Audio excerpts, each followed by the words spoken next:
रूपाली जी मुंबई से। राधे राधे बेटे। राधा वल्लभ श्री हरिवंश। महाराज जी आपके चरणों में कोटि कोटि प्रणाम।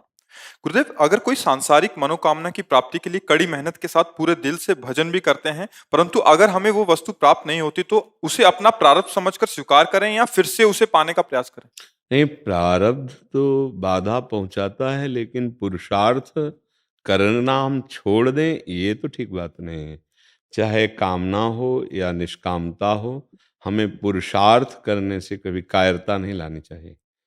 पुरुषार्थ तो हम करें, एक बार, दो बार, तीन बार हमारा पूर्व कर्म हमको परास्त करने की चेष्टा करेगा, पर हमारे नवीन कर्म से पूर्व कर्म बलवान नहीं हो सकता, क्योंकि पूर्व कर्म केवल शुभ और अशुभ होंगे। और इस समय नवीन कर्म हम, अब जो आपने कहा कि हम भगवान का भजन करते हुए पुरुषार्थ करते हैं, भगवान का भजन करते हुए, हाँ ये जरूर है कि आप जो पुरुषार्थ कर रहे हैं वो पुरुषार्थ है या नहीं है, ये बात देखना पड़ेगा। तस्मात् शास्त्रम प्रमाणम ते कार्याकार्यो व्यवस्थितो, वो शास्त्र प्रमाणित है कि मनमानी है, ये देखना होगा।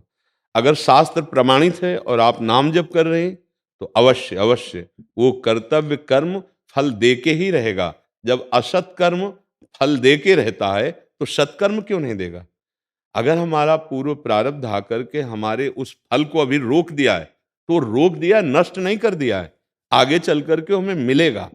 जैसे हमने पाप कर्म किए तो शुभ कर्म आकर उसके फल को तत्काल के लिए रोक दिया है, लेकिन ऐसा नहीं, जहां शुभ कर्म खत्म हुआ तहां अशुभ कर्म नष्ट कर देगा। जैसे देखा जाता है कि बहुत पाप कर्म कर रहे हैं लेकिन बाहरी सुखी दिखाई दे रहे हैं, तो अभी शुभ कर्म उनके पाप कर्म कर्म को रोक दिया, जो उनका फल है उसको अभी नहीं मिलेगा, क्योंकि शुभ कर्म बहुत प्रभावित कर रहा है, तो उसे सब सुख सामग्री अनुकूलता मिलती जा रही। लेकिन जहां एक खत्म हुआ शुभ कर्म और अभी वर्तमान का पाप और पूर्व का पाप, ये उसको नष्ट कर देगा। ऐसे ही हम पुरुषार्थ धर्मयुक्त भगवत स्मरण करते हुए कर रहे हैं, लेकिन वो बाधा पहुंचा सकता है।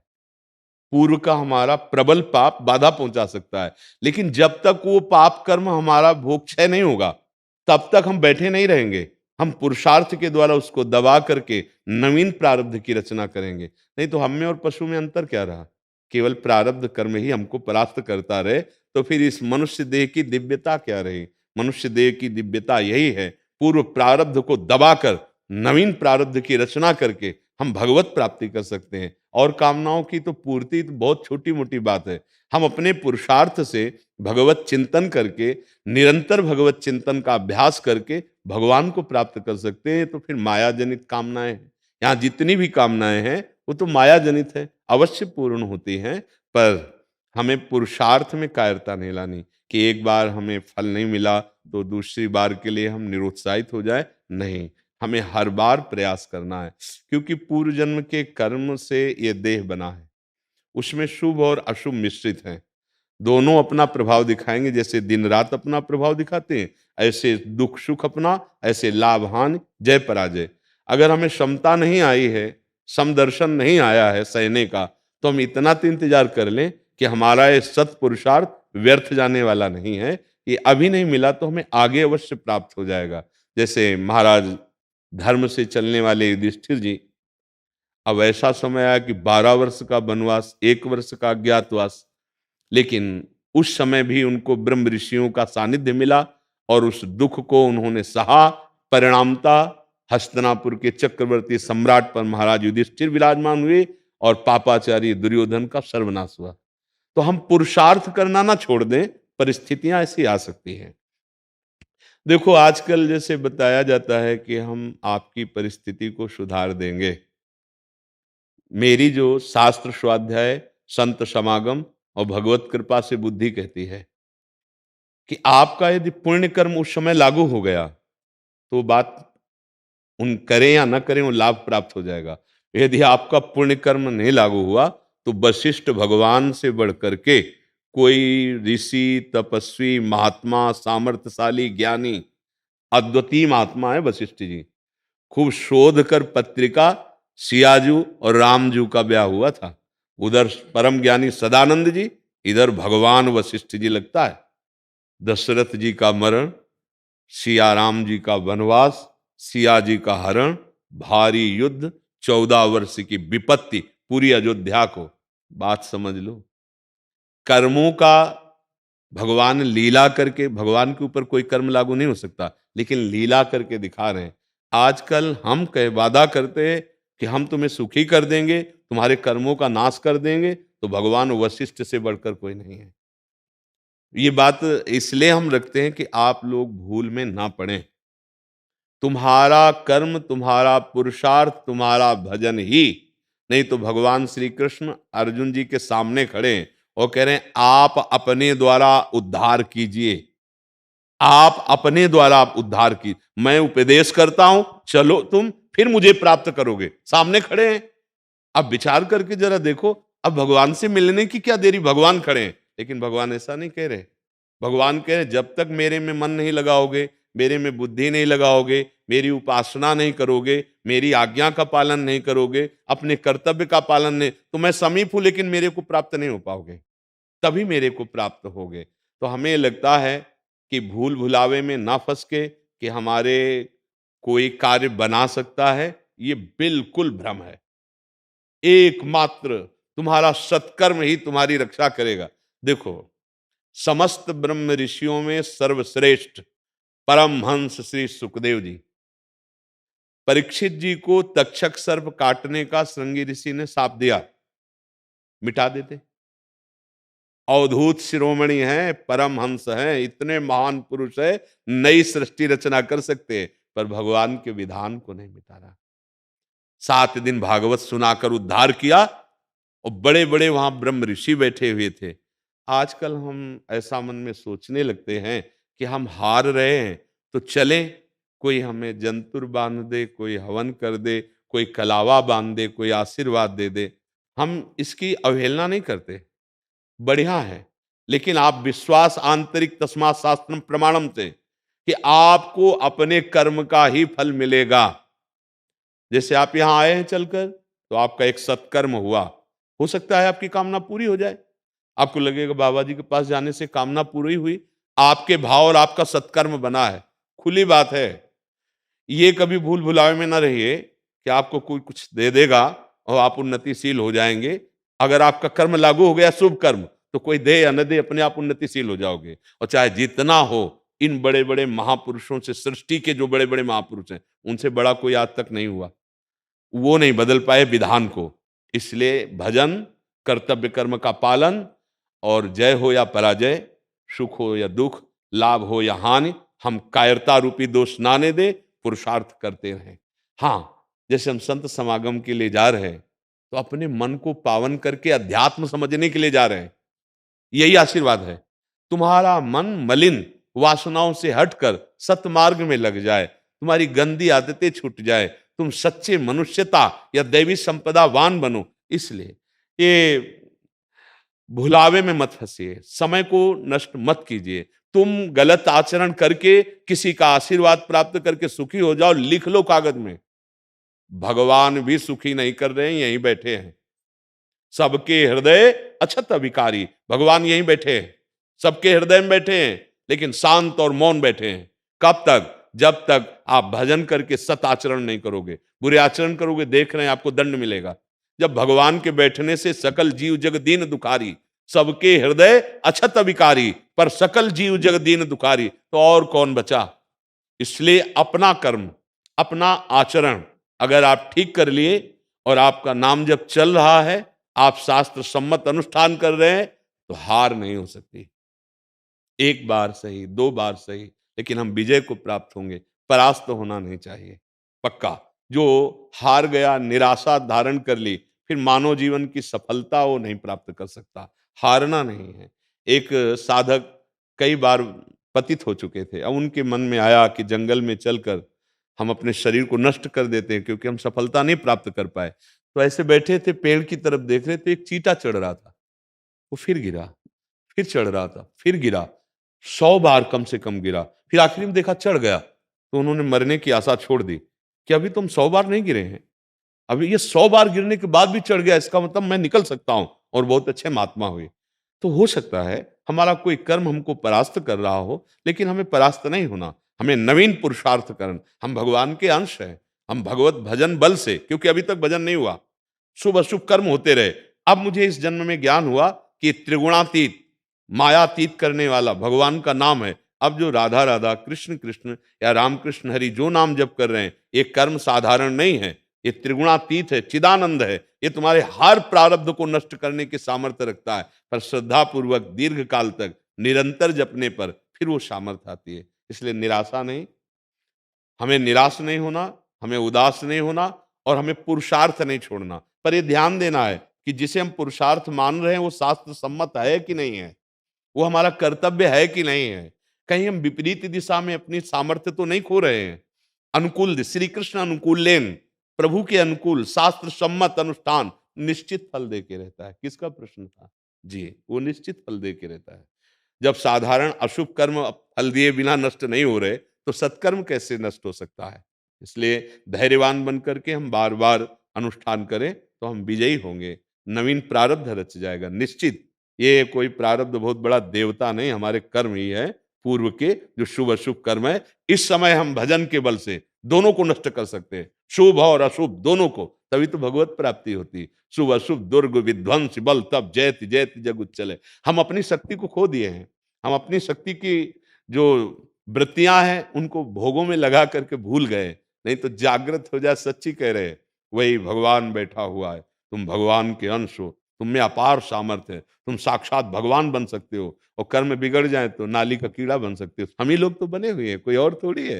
हाँ, ये शरीर की पोशाक बदलती रहती है, जीव वही रहता है। इसलिए इस जन्म में करो कामना, नाना प्रकार की कामना है, पर हमें लगता है एक कामना और कर लो कि इस जन्म में मुझे भगवत प्राप्ति करनी है, मुझे बुरे आचरण नहीं करने, मर चाहे जाऊं गलत आचरण नहीं करूंगा। भाई ये नियम ले लो तो सब उन्नति हो जाएगी। कई बार कहा है जैसे समुद्र में अनचाहे ये नदियां अपने आप भागकर समा जाती हैं, ऐसे ही जो भजन करने वाला, सत्य मार्ग में चलने वाला है, अनचाहे ढंग से ये माया भगवती अपने आप सब सुख पहुंचाने लगनी थी। जैसे जो बड़े बड़े भगवत चिंतन परायण जन हैं, जिनकी आसक्ति नहीं है माया में, सब सुख सुविधाएं उनके चरणों में लुटती रहती है। धर्मशील सत्कर्म करने वाला कभी अभाव को प्राप्त नहीं होता, और पाप आचरण करने वाला, नीच स्वभाव वाला कुछ भी कर ले, कभी उसे शांति नहीं मिलेगी, कभी तृप्ति नहीं मिलेगी, कभी वास्तविक सुख की तरफ वो कदम नहीं रख सकता। इसलिए हमें निराश नहीं होना, हमें उत्साह संपन्न होकर नए नवीन नवीन कर्मों का अनुष्ठान भगवत प्रसन्नता के लिए, तो हमारा मंगल हो जाएगा। यही भगवत प्राप्ति का कर्म हेतु हो जाएगा, जो हम भगवत अर्पित करके करें, और निश्चित फल मिलेगा, परमानंद में फल मिलेगा। मानव जीवन व्यर्थ नहीं जाना चाहिए। जी। प्रियंका जी यूएसए से। राधा वल्लभ श्री हरिवंश। पूज्य महाराज जी, आपके चरणों में कोटि कोटि प्रणाम। महाराज जी, मेरे एक गुरु हैं जो देह रूप में अभी भी नहीं है। उनकी उपासना पुस्तिका में एक जगह गुरु बोध के श्रवण मनन निधि ध्यासन द्वारा बुद्धि परिपक्व होती है और स्वरूप साक्षात्कार का अनुभव होता है, ऐसा लिखा है। तो इसमें से निधि ध्यासन साध्य होने के लिए क्या विशेष उपाय करने चाहिए? देखो, जब आत्मस्वरूप के बोध की बात आती है तो सब ध्यान छोड़ना ही आत्मस्वरूप का ध्यान करना है। बहुत ही कठिन मार्ग है। इसलिए भगवत चरणारविंद का आश्रय लो, नाम जप करो, श्रवण करो भगवान की लीलाएं, भगवान नाम कीर्तन श्रवण करो, भगवान नाम जप करते हुए इसे श्रवणेंद्रिय से सुनो, और भगवान के चरणों का आश्रय ले लो, सब ठीक हो जाएगा। वो बोध भी करा देंगे सब। और ऐसे तो ऐसे देखो, श्रवण मनन, श्रवण क्या करना है? जब हम ये श्रवण करते हैं कि हम स्थूल शरीर नहीं हैं, हम सूक्ष्म शरीर नहीं हैं, हम कारण शरीर नहीं हैं, मैं आत्मस्वरूप हूं, अब इनका त्याग करो। इनकी विलासिता, इसका चिंतन, इसका संकल्प विकल्प, तो कहा गया है ज्ञान के पंथ कृपाण की धारा, और परत खगेश लगे नहीं बारा। ये ज्ञान का मार्ग मानो तेज धार युक्त तलवार पर चलना है, गिरते देर नहीं लगेगी। और भगवान का आश्रय लेकर चलने में करूं सदा तिनके रखवारी, जिम बालक राखे महतारी। हम नाम जप कर रहे हैं, ये चिदानंद है। हम लीला गायन कर रहे हैं, लीला श्रवण कर रहे हैं, ये चिदानंद है। बस नाम, बार बार नाम, तो आप देखो अपने आप ज्ञान प्रकाशित हो जाएगा, अपने आप वैराग्य, अपने आप प्रेममयी भक्ति जागृत हो जाएगी। और जो ज्ञान का मार्ग है, इसमें चिंतन छोड़ना है। जो कहा जाता है ना चिंतन करना, इसमें सब चिंतन शून्य होना है। स्थूल शरीर की आसक्ति, सूक्ष्म शरीर की आसक्ति, कारण शरीर की आसक्ति। अभी शायद पता ही ना हो कि आपको कि सूक्ष्म और कारण शरीर किसे कहते हैं। किसका है प्रश्न? हाँ, तो अब आप बात करो। देखो हमें आता नहीं ककहरा और हम डिग्री के ग्रंथों का अर्थ समझना चाहें तो शायद हमें गलती होगी। ये बहुत ऊँची ज्ञान की जो मार्ग की वृत्ति बहुत ऊँची, वही भक्ति से सहज में प्राप्त हो जाती है। आपको जो नाम प्रिय हो, जो गुरुदेव ने दिया, कोई न कोई नाम दिया होगा ना, मंत्र दिया, बोलने की ज़रूरत नहीं। आप उसका स्मरण कीजिए, बार-बार उसका स्मरण कीजिए, बार-बार चिंतन कीजिए। कुछ लीला कथा भगवान की जो आपको प्रिय हो, बार-बार सुनिए, ये आपके हृदय को पवित्र कर देगी। तो जैसे निर्मल जल और शांत जल, 2 शर्त हैं। जल शांत हो, निर्मल हो, तो नीचे की तह में क्या हमें पता चल जाता है। ऐसे शांत अंतःकरण, निर्मल अंतःकरण जहाँ हुआ, तहाँ हमारा राग स्थूल से, सूक्ष्म से, कारण से हट जाएगा। जो हम हैं आत्मस्वरूप, उसका अनुभव हो जाएगा। भक्ति बहुत जल्दी ये ज्ञान करवा देती है, पर तन्मयता पूर्वक होना। भक्ति का स्वरूप है तन्मया। हर चेष्टा करते हुए भगवान को समर्पित और स्मरण चल रहा है। अगर स्मरण नहीं तो कहा हनुमंत विपति प्रभु सोई, जब तो सुमिरन भजन न होई। जिस समय स्मरण छूटा, भजन छूटा, विपत्ति आ जाएगी। क्या? मन कोई भोगों की कामना कर लेगा, मन कहीं ना कहीं हमको फंसा देगा, और प्राय अभी सब फंसे ही हैं।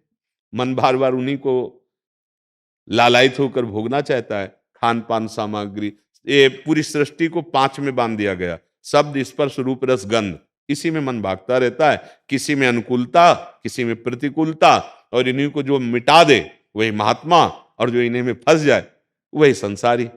बस इतना अंतर है।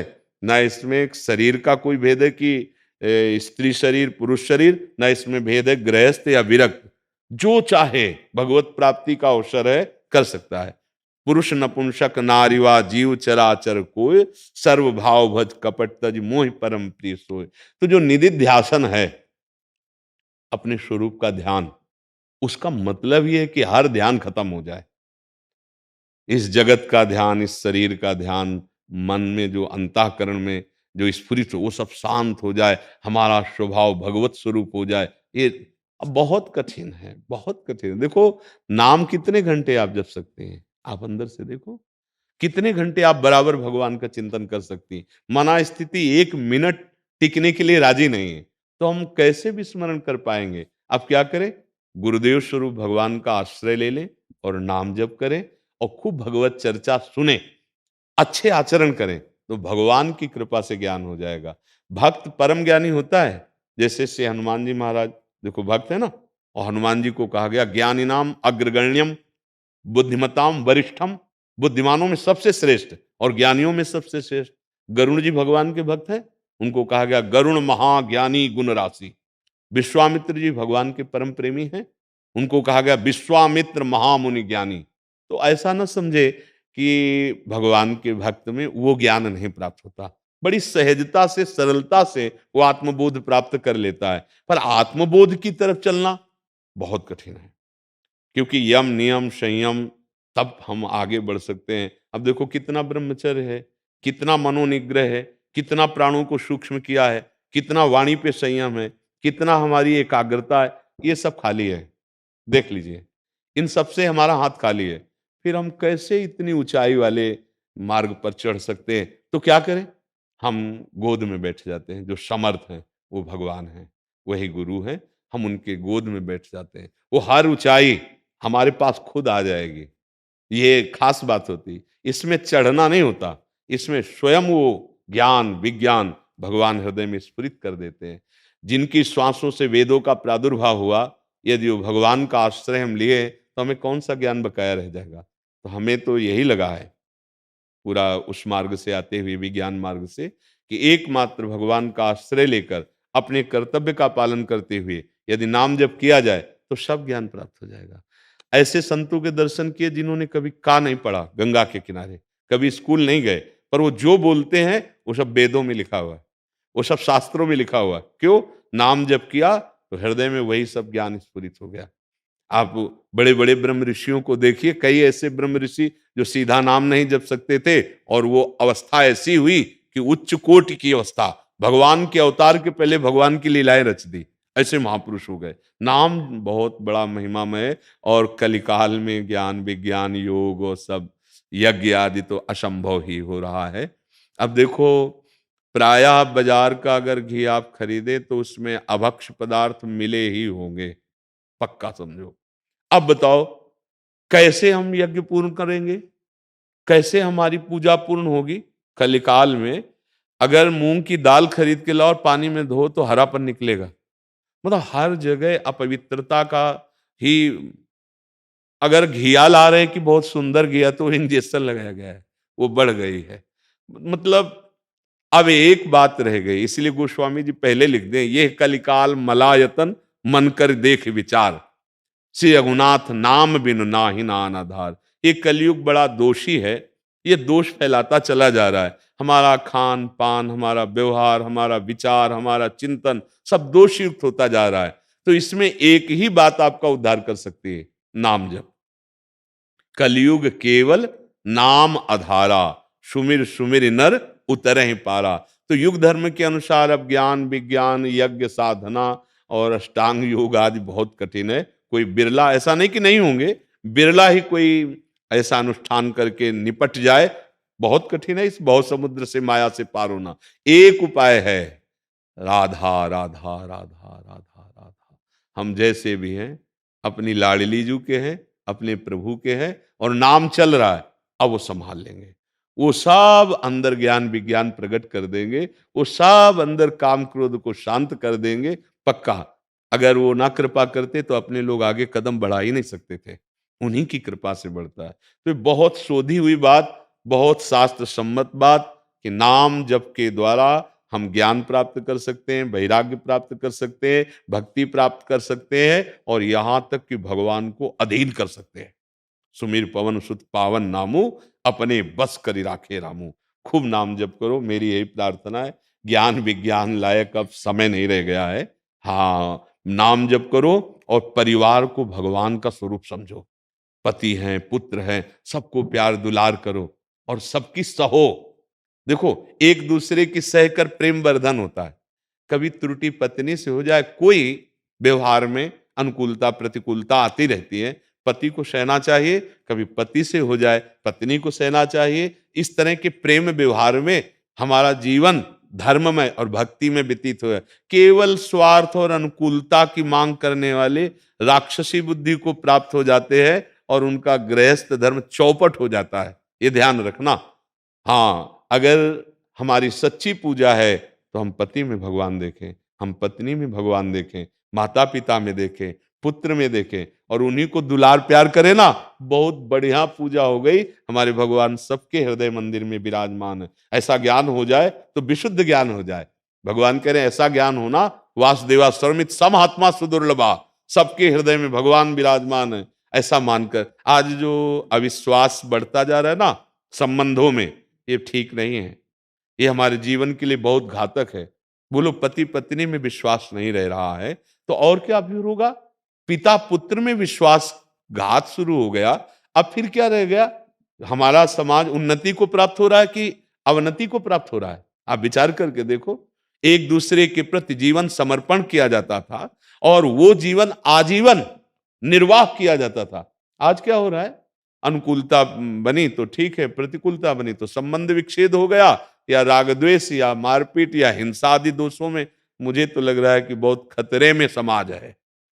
ये जो नवीन प्रणालियां चली है ना, बॉयफ्रेंड गर्लफ्रेंड, ये दुनिया का गंदगी का स्वभाव हमारे हृदय में, इसके प्रति बहुत जलन है कि ये हमारे नवीन बच्चे, ये नवीन पीढ़ी नहीं समझ पा रही कि उसे किस तरह से नीचे गिराया जा रहा है। उनका जीवन किस तरह से नशे के अधीन हो रहा है, व्यभिचार के अधीन हो रहा है, हिंसा आदि वृत्तियां उनमें जागृत हो रही। जो हमारे राष्ट्र के लिए भाग्य थे, वही दुर्भाग्य में बदल रहे हैं। ये बच्चे हमारे राष्ट्र के लिए भाग्य हैं। इन्हीं में से कोई एमएलए बनेगा, इन्हीं में से कोई सांसद बनेगा, कोई मंत्री बनेगा, कोई इन्हीं में से प्रधानमंत्री बनेगा, कोई इन्हीं में से महात्मा बनेगा। हमारे राष्ट्र को जो चाहिए वो इसी फसल में, लेकिन ये फसल दीमक लग रही। ब्रह्मचर्यहीन, विचारहीन, अहंकार सहित, दोषों सहित, व्यसन सहित वो अपने माता पिता के साथ बर्ताव राक्षसों वाला, वो अपने मित्र के साथ व्यवहार राक्षसों वाला, वो समाज के साथ व्यवहार राक्षसों वाला, नवीन पीढ़ी तो नहीं। ज्ञान विज्ञान का समय नहीं रह गया इस समय। इस समय भगवान की आश्रित होकर नाम जप करो, नाम कीर्तन करो। नाम संकीर्तनम यस्य सर्व पाप प्रणाशनम। नाम भगवान का सब पापों का नाश करके हृदय पावन कर देता है। हृदय तभी पावन मानना चाहिए जब दूसरों को सुख देने की बात आने लगे। दूसरों को दुख देकर स्वसुख भावना, ये राक्षसी भावना, ये बढ़ेगी और अब बढ़ रही है। ये बढ़ेगी तो समाज हमारा ना तो स्वस्थ रहेगा और ना सुखी होगा। क्या नवीन बच्चे गांजा पीना, ड्रग्स, अफीम, वो माता पिता को प्रताड़ित करते हैं, मुझे धन दीजिए, नहीं जी पाऊंगा बिना नशा के। क्यों ऐसी हालत क्यों हो गई? कुसंग। न शास्त्र स्वाध्याय स्वाध्याय है, न आध्यात्मिक ज्ञान है। अब वो आधुनिक शिक्षा उनकी बुद्धि को, जहां प्रवीणता, अगर विद्या है तो विनयम ददाति, विनय आना चाहिए। विद्या का तात्पर्य होता है विनय। अभद्रता विद्या होती है क्या? पढ़ लिख के अभद्र हो रहे हैं, माता पिता का सम्मान नहीं कर रहे, कैसे समाज और राष्ट्र सेवा करोगे जब घर में ही तुम कलह और अशांति पैदा कर रहे हो? तो नाम जप, नाम कीर्तन, ये बहुत जल्दी बुद्धि को शुद्ध करता है। कोई भी इस औषधि को खा के देख ले। जासु नाम भव भेषज हरन घोर त्रैशूल। जिन भगवान का नाम दैहिक दैविक भौतिक तीनों तापों को मिटाकर इस भवरोग को मिटा देता है, अगर कोई भी नाम जप ले परम मंगल हो जाएगा। सार बात कह रहे हैं, सब शास्त्रों का जहां तक अवगाहन हुआ, सब संतों से जहां तक मिले, सबकी सार बात है, नाम पकड़ लो। कुछ बिगड़ रहा है, बिगड़ने दो, तुम चिंता मत करो, नाम पकड़ लो, वो तुम्हें आगे बढ़ा देगा। जैसे हमें पीछे छोड़ना नहीं आता, तो हम अगला कदम रखने पर नजर कर लें और उसे जमा लें, तो पीछे वाला सहज में छूट जाएगा। ऐसे हमारी बुराइयां मानो नहीं छूट रही, तो अगला कदम हम रखें, राधा राधा राधा राधा, और आप इसे जप कर देख लीजिए, पीछे वाला सहज में उठा करके आपका कदम आगे परमार्थ में रख जाएगा। इसलिए हृदय को परम पावन करने के लिए, भगवत प्राप्ति करने के लिए, मोक्ष प्राप्ति के लिए, प्रेम के लिए या कामनाओं की पूर्ति के लिए नाम गरज रहा है। जो नाम आपको प्रिय हो वो खूब नाम जप करो, नाम ही परम मंगल करेगा। विकास मनीष जी मिर्जापुर से। श्री हरिवंश। राधा वल्लभ श्री हरिवंश। महाराज जी आपके चरणों में कोटि कोटि प्रणाम। महाराज जी आपकी कृपा से दूसरी बार आपके सन्मुख आशीर्वाद लेने की कृपा प्राप्त हुई है। महाराज जी जेल विभाग में पूर्ण ईमानदारी व कर्तव्यों का निष्ठापूर्वक पालन करने के प्रयास में आपकी कृपा रूपी बल को महसूस कर पा रहा हूँ, परंतु प्रभु इससे संतुष्टि नहीं हो पा रही। श्री जी के करुणा और दयालुता को सोचकर रोना आ जाता है। अब मेरे जीवन का एक ही लक्ष्य है कि कैसे श्री जी के लिए व्याकुलता बढ़े और इस जीवन को व्यर्थ नहीं जाने देना चाहता। महाराज जी देखो, जब आप रोना कह रहे हो तो मतलब व्याकुलता बढ़ रही है ना। तो जिस साधन से आपकी व्याकुलता बढ़ रही है, वही साधन आपको वो मिला देगा। साधन छोड़ने की जरूरत नहीं। जैसे अब व्याकुलता बढ़ रही, तो आपको लगता है और कोई ऐसा साधन मिले कि एकदम सब छोड़ छाड़ के एकांत बैठ करके मैं श्री जी के, फिर शायद धोखा हो जाए। कर्तव्य कर्म का त्याग करने के बाद हो सकता है मन संसार में जाने लगे। अभी क्या है, घोर आसुरी प्रवृत्ति का बोलबाला है। जेल किनको मिलती है? प्रायः असुर भाव, आसुरी वृत्तियों वाले को, लड़ाई झगड़ा मार पीट चोरी ऐसा वैसा, तो ज्यादातर तो वहां असुर स्वभाव की वृत्ति बढ़ती है।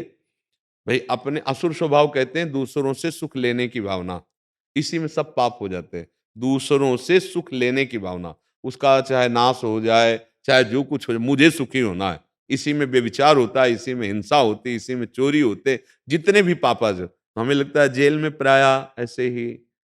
अब उनके बीच में रहकर आपके आंसू निकल रहे हैं, आपका भाव बढ़ रहा है कि मेरा जीवन श्री जी को प्राप्त हो। इसका मतलब वो व्यर्थ तो नहीं जा रहा ना, बढ़ा रहा है ना भाव। अगर वहीं लगे रहोगे अपने कर्तव्य में, तो हम सही कह रहे हैं, वहीं जेल में भगवान जेल में जन्म लिए, ले कंस के कारागार में ले, तो तुम्हारे लिए जेल में नहीं आ जाएगा क्या? आप विचार करो। भागने की जरूरत नहीं, अपने कर्तव्य का पालन कीजिए और उसका फल देखो। उसी कर्तव्य पालन ने आपको संसार में अरुचि पैदा कर दी, आपके मन में प्रभु के प्रति व्याकुलता पैदा, मतलब साधन ठीक है।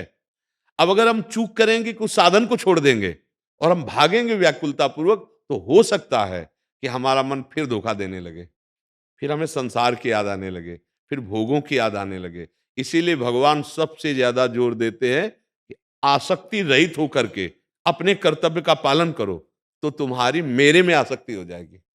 और आपको आसक्ति काहे को होगी?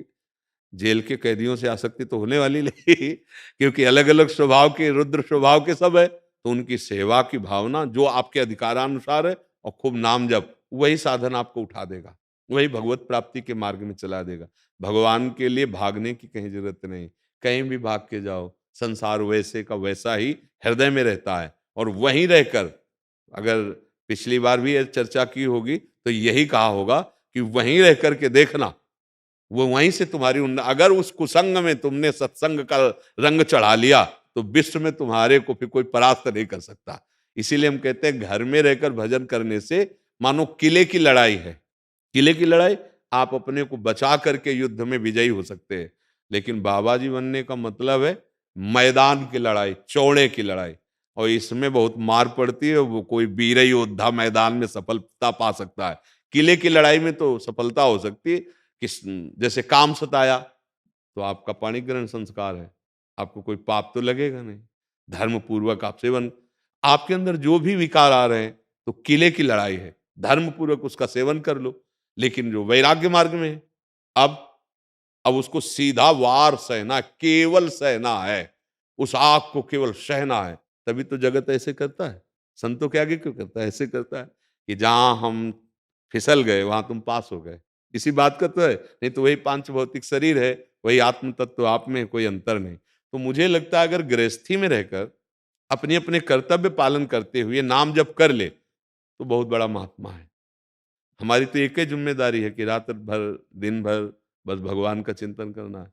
और आपको बहुत ही जिम्मेवारी है, लड़का बच्चा पढ़ाना लिखाना, ब्याह बर, समाज, राज्य, सब बड़ी विशेष जिम्मेदारियां हैं। और उसके बाद आप नाम जप कर लेते हैं, और उसके बाद भी आप बाबा, संत, महात्मा, परमहंस, इनको भिक्षा देते हैं, इनको वस्त्र देते हैं, इनकी सेवा करते हैं, आए हुए अतिथि की सेवा करते हैं।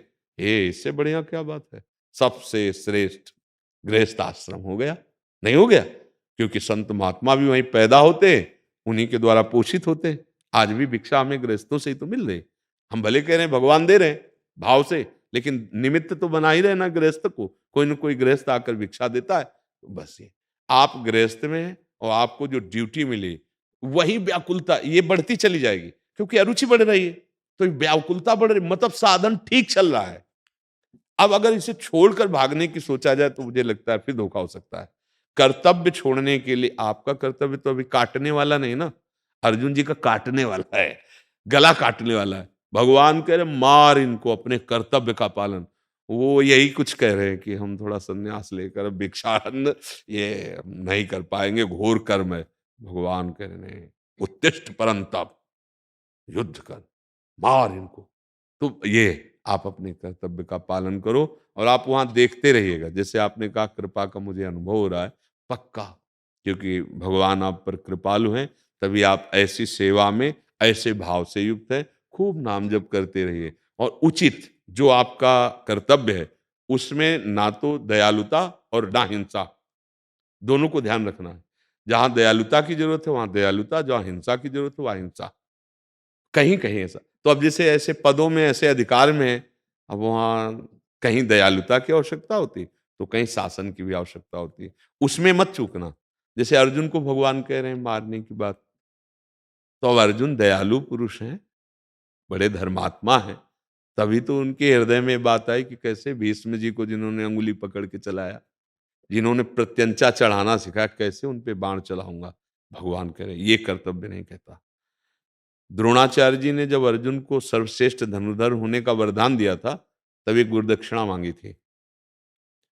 तो अर्जुन से कहा कि मेरी गुरुदक्षिणा दो। उनका आदेश कीजिए भगवान। तो उनका इस समय गुरुदक्षिणा ये मांगता हूं कि जीवन में कभी यदि ऐसा प्रारब्ध रचना कर दे समय कि हम और आप युद्ध में आमने सामने हो, तो तुम्हें हमारी शपथ है, हमारी गुरुदक्षिणा ये है कि तुम कसर नहीं उठाओगे, जितनी तुम्हें शिक्षा दी है तुम हम पर प्रहार करोगे। उनका जैसी आपकी आज्ञा। समझ पा रहे? भगवान या गुरु कभी कर्तव्य से विमुख होने की आज्ञा नहीं दे सकता। तो तो आपका जो कर्तव्य है उस पर विवेकपूर्ण रह करके और हृदय से जब श्री लाडली जी को भजोगे तो यही वृत्ति बढ़ती चली जाएगी, आनंद बढ़त कोई तुम्हें जान नहीं पाएगा और तुम वहां रहते हुए महात्मा हो जाओगे, वहां रहते हुए तुम अंदर से भगवत भक्त हो जाओगे। जी। काश मिश्रा जी। जी। गुरुजी आपके चरणों में कोटि-कोटि प्रणाम। गुरुजी मेरा प्रश्न है कि सत्य को ईश्वर का स्वरूप माना जाता है। जब सत्य को किसी के हित में बोला जाता है, तो वो स्वीकार कर लेता है, परंतु उसी सत्य को उसके खिलाफ बोला जाए, तो वो उसको स्वीकार नहीं करता। महाराज जी ऐसा क्यों होता है? सत्य को भी जाना नहीं आप, केवल बोली में ही सत्य को लाने की बात कुछ समझते हो क्या? थोड़ा दृष्टि में भी सत्य ले आओ तो आपको दुख नहीं होगा। आप जिससे बात कर रहे हो, जिससे हित की भावना में आप व्यवहार कर रहे हो, उसके हृदय में भी वही सत्य विराजमान है। तो हमारे हृदय में प्रेरित हुआ, मैं सत्य बोल दिया। अब इसके बाद उसका क्या बर्ताव हो रहा है, उसका फर्क मेरे ऊपर नहीं पड़ना चाहिए। तभी आप सत्य पे चल पाओगे। अगर आप बोल करके अपनी सत्य अच्छा आप जो सत्य को समझ रहे हो, तो आपने किसी क्रिया को देखा, किसी गुण दोष को देखा या किसी बात को देखा, तो सुनो तात मायाकृत गुण और दोष अनेक। गुण या उभय न देखी और देखी सो अविवेक। अभी सही मायने में सत्य का हमें पता नहीं है, तभी हम दुखी हो जाते हैं। नहीं अगर सत्य का पता हो तो दुखी। आपको सच्ची बताएं, सत्य केवल सच्चिदानंद भगवान हैं। उनका नाम सत्य है, उनका रूप सत्य है, उनकी लीला सत्य है, उनका गुण सत्य है। इसके बाद ये जितनी लीला तुम देख रहे हो, इसमें कह रहे हो मैं सत्य से कह रहा हूं कसम खा के मैंने ऐसा देखा, सही पूछो तो असत्य है। क्योंकि तुमने जो देखना चाहिए वो देखा ही नहीं, तुमने केवल क्रिया देखी।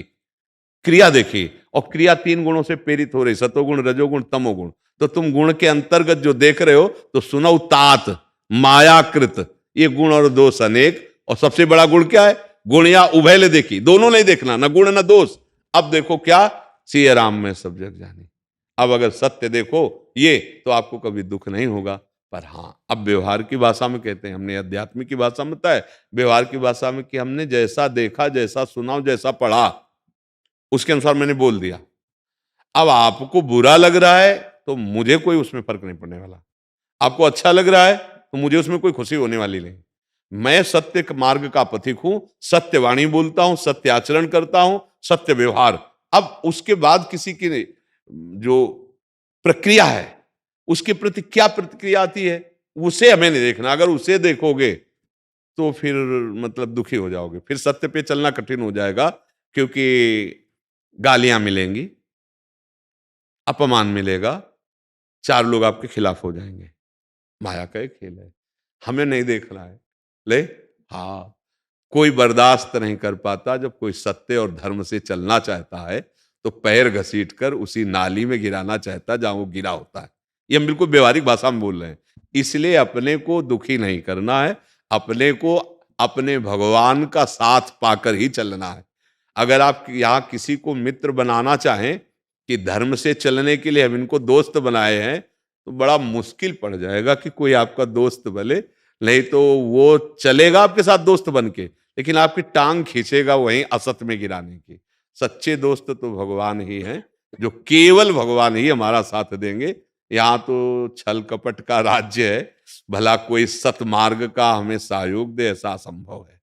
मुझे जैसा लगता है कि फिर आपको दुखी होना पड़ेगा। आप अपने सत पर चलिए, किसी सत से किसी का अमंगल नहीं होना चाहिए, ये जरूर ध्यान रखना है। अगर हमारी सत गवाही से किसी को भारी विपत्ति, भारी दुख पड़ने वाला है, तो हमें थोड़ा विचार करना होगा। जिस सत से किसी को दुख पहुंचे, वो हमें बहुत सावधानी के साथ, जैसे धर्मयुक्त बात करें, जब कलयुग प्रहार कर रहा था लात और डंडों से बैल के ऊपर, उसके 3 पैर तोड़ दिए थे। तब परीक्षित जी ने पूछा, हे वृषभ, केवल आप बता दीजिए कि आपके 3 पैर किसने तोड़े हैं। आप केवल आज्ञा कर दीजिए, अभी मैं उसका कोई भी हो, देवता भी हो, तो दंड देने की सामर्थ्य रखता हूं। तो उनका मुझे ये पता नहीं है कि कौन दंड दे रहा है, कर्म दंड दे रहा है या काल दंड दे रहा है। तो उनका समझ गए, समझ गए, आप साक्षात धर्म हो, क्योंकि धर्म किसी को दोषी नहीं ठहराता है। ये सूक्ष्म विषय, आप खुद समझ लो कौन दंड दे रहा है। तो सीधे कलयुग से बातचीत की, समझ गए कि धर्म कभी ऐसा।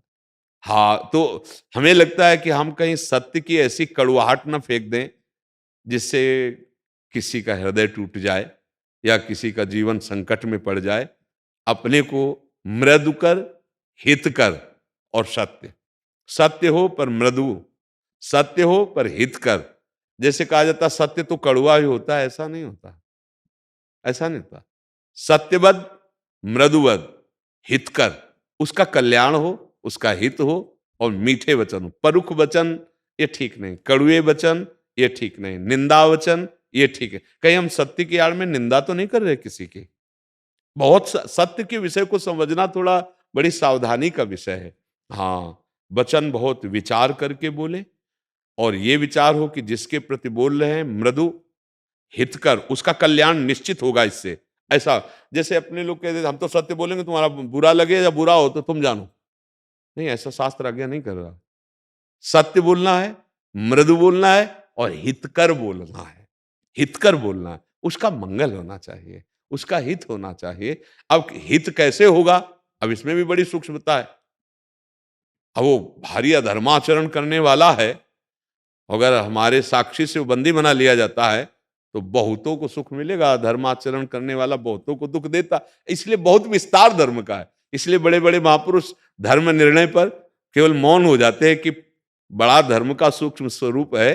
कोई बिरला ज्ञानी महात्मा ही धर्म का, जैसे भीष्म जी से पूछ रही थी द्रौपदी जी, तो उनका बेटा धर्म का स्वरूप युधिष्ठिर पूर्णतया जानता है, बस इतने बोले थे। धर्म का बड़ा सूक्ष्म स्वरूप है, वो युधिष्ठिर जानता है। तो इसलिए हमें किसी को दुख देने वाला वचन नहीं बोलना, किसी का अहित होने वाला वचन नहीं बोलना और सब में भगवत भावना करनी है, मृदु वचन बोलना है और कोई हमारा साथ दे ऐसा हमें सोचना नहीं। हमारे साथी श्री भगवान है। समझ पा रहे हैं आप? राधा राधा राधा राधा राधा राधा राधा राधा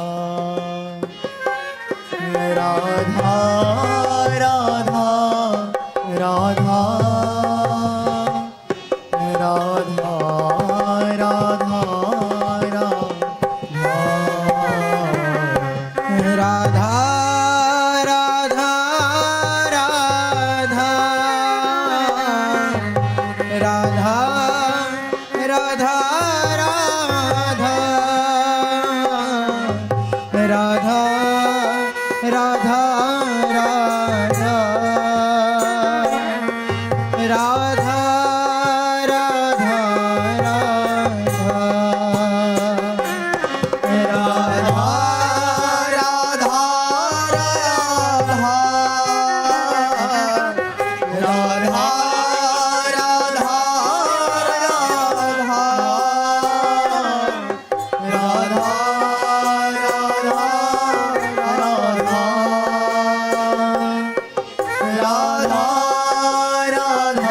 राधा राधा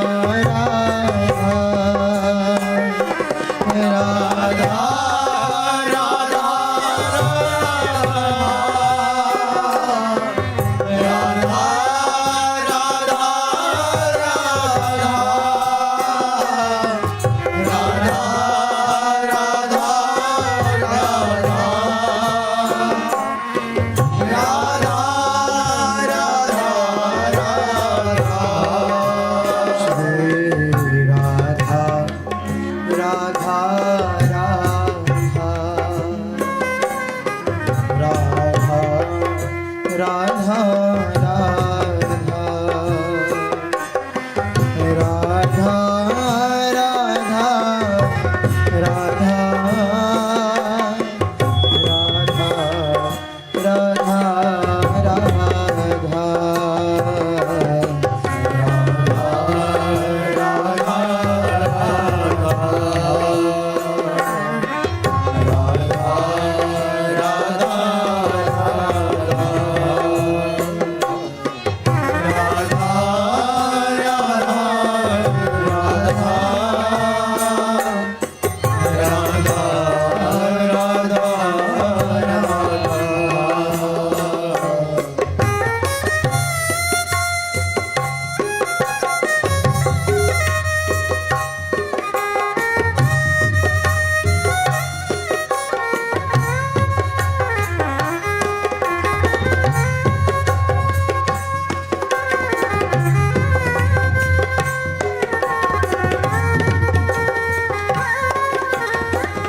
लाडली